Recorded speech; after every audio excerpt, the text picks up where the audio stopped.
बर्बरिक वो योद्धा जो एक पल में पलट देता महाभारत। महाभारत के युद्ध में बर्बरिक नाम के धनुर्धर ने बड़ी अहम भूमिका निभाई थी। बर्बरिक की गिनती दुनिया श्रेष्ठ धनुर्धरों में की जाती है। विशेष बात यह है कि बर्बरिक युद्ध न लड़कर पांडवों की जीत की वजह बने। बर्बरिक भीम के पुत्र घटोत्कच के पुत्र थे। बर्बरिक को आरंभ से ही धनुष विद्या में रुचि थी। बर्बरिक को भगवान शिव ने 3 अमोघ बाण के साथ वरदान दिया था कि वह अपने 3 बाणों से तीनों लोक जीत सकते हैं। जब महाभारत का युद्ध आरंभ हुआ तो भगवान कृष्ण इस बात को जानते थे। बर्बरिक को हारे का सहारा कहा जाता था। बर्बरिक हारने वाली सेना का साथ देते और युद्ध में कौरवों की हार हो रही थी। भगवान श्री कृष्ण को यह भय सताने लगा कि अगर बर्बरिक ने कौरवों का साथ दिया तो पांडवों की हार सुनिश्चित है। इसलिए उन्होंने बर्बरिक को युद्ध से दूर रखने की युक्ति निकाली। ब्राह्मण का वेश बदलकर भगवान श्री कृष्ण अर्जुन के साथ बर्बरिक से मिलने पहुँचे। बर्बरिक युद्ध के लिए निकलने ही वाले थे। उनके तरकस में 3 ही तीर देखकर कृष्ण ने उनका मजाक उड़ाकर चुनौती दी कि अगर श्रेष्ठ धनुर्धर हैं तो सामने खड़े पीपल के पेड़ के सारे पत्ते एक ही तीर में गिराकर दिखाइए।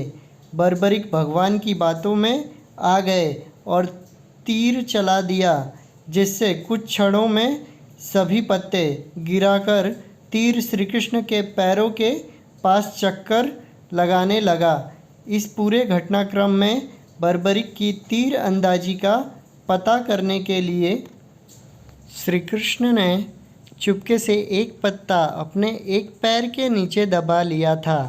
बर्बरिक ये बात समझ गए। उसने मुस्कुराते हुए श्री कृष्ण से अनुरोध किया कि वे अपना पैर पत्ते पर से हटा लें ताकि तीर अपना काम पूरा कर सके। जब श्री कृष्ण को यकीन हो गया कि बर्बरिक जिस तरफ से भी लड़ेंगे दूसरे पक्ष की हार तय है, तब उन्होंने पूछा कि बर्बरिक किसकी तरफ से युद्ध करोगे। बर्बरिक ने उत्तर दिया कि अपनी माँ को दिए वादे अनुसार जो पक्ष हारेगा उसी तरफ से युद्ध लड़ूंगा। श्री कृष्ण दोबारा ब्राह्मण के वेश में बर्बरिक के पास पहुँचे और दान में उनका सिर मांग लिया।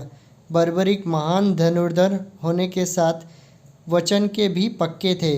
वे समझ गए कि उनके सामने स्वयं श्री कृष्ण हैं। बर्बरिक ने अपना शीश काटने से पहले भगवान से विनती की वे सिर्फ एक बार अपने वास्तविक रूप में दर्शन करा दें। भगवान श्री कृष्ण ने विनती स्वीकार कर ली और अन्य कोई इच्छा बतलाने को कहा।